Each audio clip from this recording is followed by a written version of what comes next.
एक ऐसा क्षण जब एक युग का अंत हो गया। इधर श्री कृष्ण का अंतिम संस्कार हो रहा था और उधर द्वारका विनाश की ओर बढ़ रही थी। इधर पांडव मुखाग्नि देते हुए शोक में डूबे थे और उधर द्वारका के वासी समुद्र में समाते जा रहे थे। राजधर्म के पालन हेतु रुक्मिणी स्वयं आगे बढ़ी। इसी बीच पांडवों ने श्री कृष्ण के दिव्य हृदय को जलधारा में प्रवाहित कर दिया था। लगता है कोई अनहोनी निकट है, हमें सतर्क रहना होगा।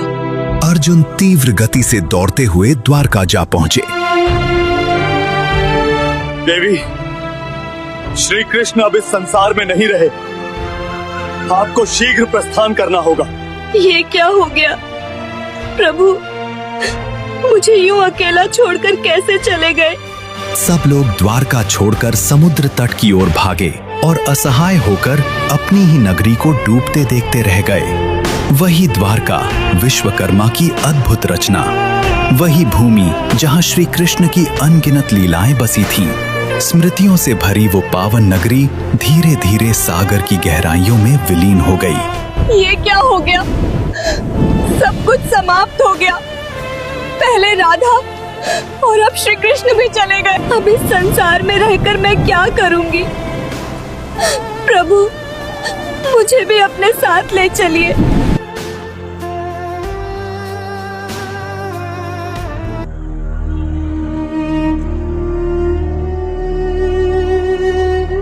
श्री कृष्ण का दिव्य हृदय समुद्र की धाराओं में बहता हुआ अंततः पुरी के तट तक पहुंच गया। ये है मालवा का महान राज्य,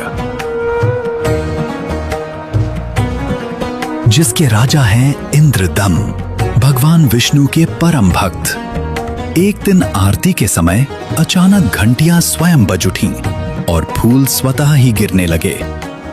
शायद ये प्रभु का कोई दिव्य संकेत था। रात का समय था। आकाश में चांदनी शीतल प्रकाश बिखेर रही थी। राजा अपने कर्तव्य पूरे कर विश्राम के लिए जा रहे थे। भगवान का स्मरण करते ही वे निद्रा में लीन हो गए। स्वप्न में उन्होंने कुछ अद्भुत देखा और तभी स्वयं भगवान विष्णु उनके कक्ष में प्रकट हो गए। हे राजन, उठो, तुम्हें मेरे दर्शन की इच्छा थी ना? मैं स्वयं तुम्हारे समक्ष उपस्थित हूँ।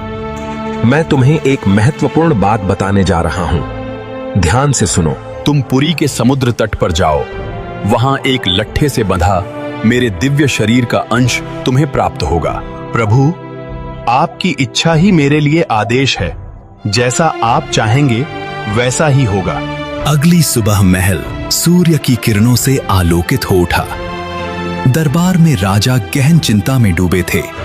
वे बार बार भगवान विष्णु के संदेश पर मनन कर रहे थे।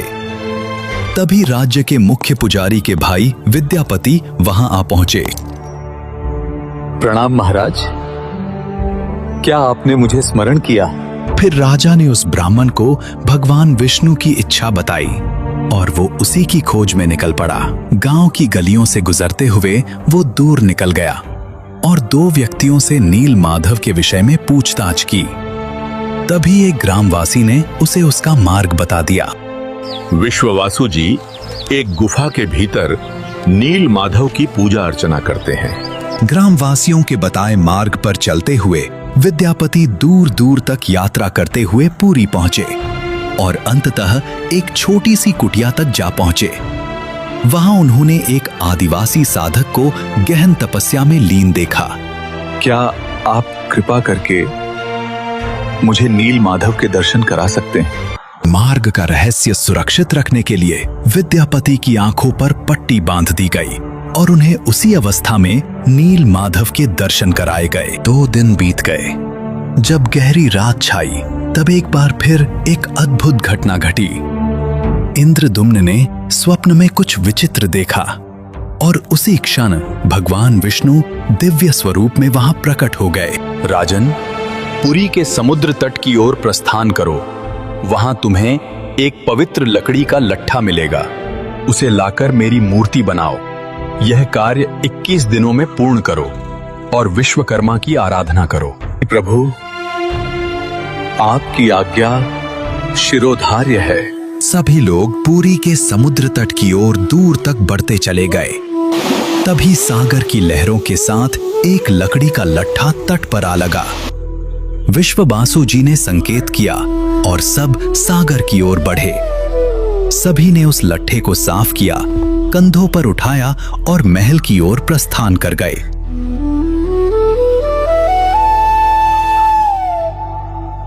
महल के एक एकांत कक्ष में उस लट्ठे को मूर्ति निर्माण के लिए स्थापित किया गया। पर कथा यहीं समाप्त नहीं होती। अनेक कारीगरों ने प्रयास किया, किंतु हर बार कार्य अधूरा ही रह गया। तब राजा ने विश्वकर्मा की विशेष पूजा करवाई। हे प्रभु, मूर्ति निर्माण बार बार अधूरा रह जा रहा है। आप तो देवताओं के शिल्पकार हैं, अब आप ही मार्ग दिखाइए। अगले ही दिन विश्वकर्मा एक साधारण मनुष्य का वेश धारण कर राजा इंद्रदुम्न के पास पहुंचे। राजन, मैं आपको आश्वस्त करता हूँ, कुछ ही दिनों में मूर्ति बनाकर आपके समक्ष प्रस्तुत कर दूंगा, पर मेरी कुछ शर्तें हैं। हाँ महाशय, कहिए। आपकी हर शर्त मुझे स्वीकार है। मैं एक बंद कक्ष में नील माधव की मूर्ति का निर्माण करूंगा और 21 दिनों के भीतर यह कार्य पूर्ण कर दूंगा। लेकिन मुझे किसी भी प्रकार की बाधा नहीं चाहिए, और इस दौरान द्वार बिल्कुल मत खोलना। कारीगर ने कक्ष का द्वार बंद कर लिया। 15 दिन बीत गए। महल निस्तब्ध पड़ा था। उसी दिन एक विचित्र घटना घटी। महारानी गहरी चिंता में डूब गईं। बेचैनी में वे आकर उसी द्वार के पास खड़ी हो गईं।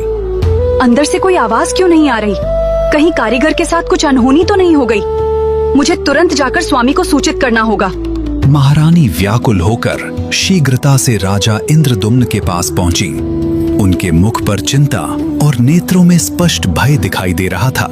स्वामी, कक्ष के भीतर से कोई आहट नहीं आ रही। मुझे अत्यंत चिंता हो रही है।